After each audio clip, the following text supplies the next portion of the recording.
ഇന്ന് പെട്ടെന്ന് അദ്ദേഹത്തിനൊരു ബോധോദയം ഉണ്ടായി, രാവിലെ എണീറ്റിട്ട് പത്രസമ്മേളനം നടത്തിയതല്ല എന്നുള്ളത് എല്ലാവർക്കും അറിയാവുന്ന കാര്യമാണ്. കാരണം രാഷ്ട്രീയമായ കാരണങ്ങളുണ്ടാവാം.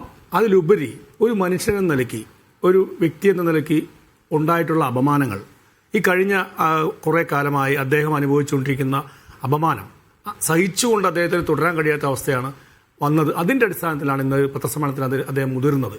നിങ്ങൾക്കറിയാം, പാർട്ടിയുടെ, ഇന്ത്യൻ കമ്മ്യൂണിസ്റ്റ് പാർട്ടിയുടെ ഏറ്റവും വലിയ സ്ഥാനം എന്ന് പറയുന്നത് അഖിലേന്ത്യാ ജനറൽ സെക്രട്ടറിയാണ്. ആ കഴിഞ്ഞ 2 ആഴ്ച മുമ്പ് അഖിലേന്ത്യാ ജനറൽ സെക്രട്ടറിയുടെ സഹോ MABB എന്താണ് പറഞ്ഞത്? ഞങ്ങളുടെ നേതാവാണ് G. സുധാകരൻ എന്നാണ്, എൻ്റെയും കൂടി നേതാവാണ്. അതായത് അദ്ദേഹം അത്രത്തോളം സീനിയർ ആയിട്ടുള്ള സഖാവാണ്, നേതാവാണ്. ആ നേതാവിന് അർഹിക്കുന്ന പരിഗണന ഈ പാർട്ടിയിൽ കിട്ടിയിട്ടുണ്ടോ, കിട്ടിക്കൊണ്ടിരിക്കുന്നുണ്ടോ എന്നതൊരു ചർച്ച ചെയ്യേണ്ട വിഷയമാണ്. അദ്ദേഹത്തോട് ആലോചിക്കുകയോ അല്ലെ അദ്ദേഹത്തോട് ചർച്ച ചെയ്യുകയോ അല്ലെ അദ്ദേഹത്തെ ക്ഷണിക്കുകയോ. ഇപ്പോൾ പുനഃപ്രവാല സമരത്തിൻ്റെ വാരാചരണത്തിൽ ഇത്തവണ അദ്ദേഹം പോയി, കഴിഞ്ഞ തവണ അദ്ദേഹത്തെ ക്ഷണിച്ചിട്ടുണ്ടോ പരിശോധിക്കണം. അതുപോലെ തന്നെ അടിയന്തരാവസ്ഥക്കാലത്തെ പീഡന ആയിട്ട് ആളുകളുടെ സംഗമം നടത്തി അദ്ദേഹത്തെ ക്ഷണിച്ചോ? അത് തൊട്ടടുത്ത് അദ്ദേഹത്തിൻ്റെ വീട്ടിനടുത്ത് ഉള്ള പരിപാടികളിൽ പോലും അദ്ദേഹത്തെ ക്ഷണിക്കാറില്ല.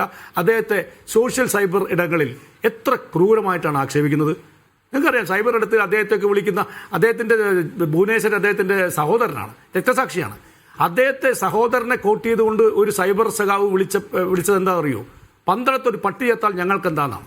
ഒന്ന് ആലോചിച്ച് നോക്ക്. ഞങ്ങളൊക്കെ വളരെ അഭിമാനത്തോടെ ആവേശത്തോടെ കാണുന്നൊരു സഖാവാണ് ഭുവനേശ്വരൻ. SFI കാലത്തൊക്കെ ഞങ്ങളുടെയൊക്കെ ആവേശമായി അദ്ദേഹത്തിൻ്റെ രക്തസാക്ഷിത്വം.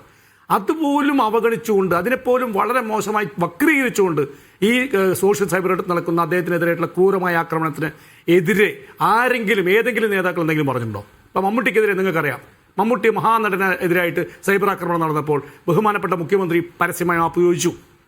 ഞാൻ മുഖ്യമന്ത്രി മാപ്പ് ചോദിക്കണം എന്നല്ല ഉദ്ദേശിച്ചത്. ഇപ്പം എങ്കിലും ഒരു ഉത്തരവാദിത്തപ്പെട്ട സഖാവ് ഈ സൈബർ ഇടത്തെ കൺട്രോൾ ചെയ്ത് അദ്ദേഹത്തെ നമ്മുടെ കൂടെ നിർത്തണം, ചേർത്ത് പിടിക്കേണ്ട ആളാണ്.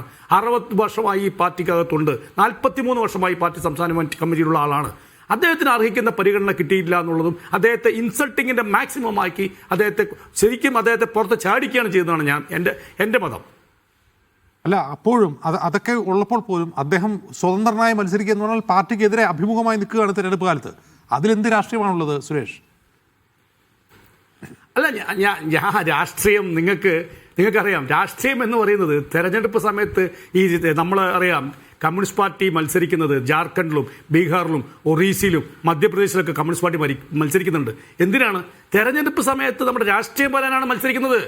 ജയം തോൽവിയോട് വിഷയമല്ല, നമ്മുടെ അഭിപ്രായവും രാഷ്ട്രീയം പറയാനാണ് തെരഞ്ഞെടുപ്പിൽ നമ്മൾ മത്സരിക്കുന്നത്. യെസ്, അതൊരു മികച്ച വിശദീകരണമാണ്. ശ്രീ സേനാപതി വേണു, എനിക്ക് പിണറായി വിജയനോട് ഒരു പ്രശ്നമില്ല. മുഖ്യമന്ത്രി എന്ന നിലയിൽ പിണറായി വിജയൻ തുടർന്നു വരുന്നതിൽ എനിക്ക് സന്തോഷമേ ഉള്ളൂ. CPM എന്ന പാർട്ടിയിൽ പ്രശ്നമില്ല, പാർട്ടിയുടെ സംഘടനാ സംവിധാനത്തോടോ ഐഡിയോളജിയോടോ എനിക്കൊരു പ്രശ്നമില്ല. അങ്ങനെ പറയുന്ന ഒരാൾ സ്വതന്ത്രനായി മത്സരിക്കുമ്പോൾ UDF പിന്തുണയ്ക്കുമോ എന്ന് ആലോചിക്കുന്നു. അങ്ങനെ ആലോചന നടക്കുന്നുണ്ട്, പല നേതാക്കളും അദ്ദേഹവുമായി സംസാരിക്കുന്നു കേൾക്കുന്നു. ആ പിന്തുണയുടെ രാഷ്ട്രീയം എന്താണ്?